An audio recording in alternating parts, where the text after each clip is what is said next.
கிறிஸ்துவுக்குள் பிரியமுள்ள சகோதர சகோதரிகளே, கிறிஸ்துவுக்குள் பிரியமுள்ள சகோதர சகோதரிகளே, பலன் தரும் தேவன் எபிசோடு 1539 கர்த்தரை துதிக்கிறேன், மகிமைப்படுத்துகிறேன். இந்த நாளிலும் உன்னத பாட்டு 1ஆம் அதிகாரம் 3வது வசனத்தின் நடுப்பகுதி சொல்லுகிறது, உமது நாமம் ஊற்றுண்ட பரிமள தைலமாயிருக்கிறது. இயேசு கிறிஸ்துவினுடைய நாமம் ஊற்றுண்ட பரிமள தைலத்தை போல் உள்ளது. நீதிமொழிகளிலே சொல்லப்பட்டிருக்கிறது, கர்த்தருடைய நாமம் பலத்த துருகம், நீதிமான் அதற்குள் ஓடி சுகமாயிருப்பான். ஒரு மனிதன் தன் வாழ்க்கைக்கு பாதுகாப்பான இடம் வேண்டும் என்றால் அது கர்த்தருடைய நாமத்திலே அவன் வாழ வேண்டும்.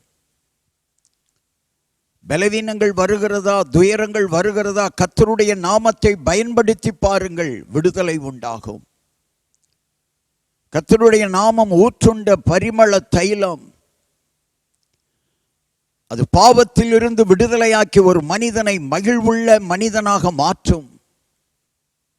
எனவே இயேசு என்ற திருநாமத்திற்கு ஸ்தோத்திரம் சொல்லி வாழ்ந்து பாருங்கள், உங்கள் வாழ்க்கை வளமாகும், செழிப்பாகும்.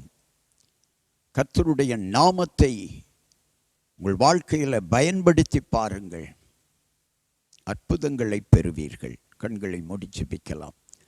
எங்களை நேசிக்கிற நல்ல தகப்பனை, கர்த்தருடைய நாமத்தை மனிதர்கள் பயன்படுத்துகிற பொழுது, இயேசுவின் நாமத்தை பயன்படுத்துகிற பொழுது, அன்றைக்கு பேதுருவும் யோவானும் தாயின் வயிற்றிலிருந்து 40 ஆண்டுகளாக நடக்க முடியாத சப்பானியாயிருந்த ஒருவனுக்கு தங்களுக்குள் இருக்கிற இயேசு கிறிஸ்துவின் நாமத்தின் வல்லமையை கொடுத்த பொழுது அவன் நின்று எழுந்து குதித்து தேவனை மகிமைப்படுத்தினான்.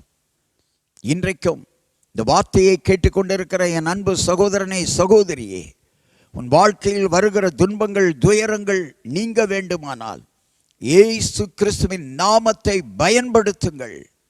நீதிமானாய் வாழுங்கள், சுகமாய் வாழ்வீர்கள்.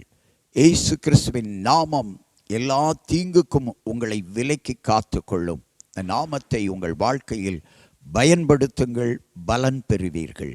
இயேசு கிறிஸ்துவின் நாமத்தில் ஜெபிக்கிறேன் பிதாவே, ஆமென்.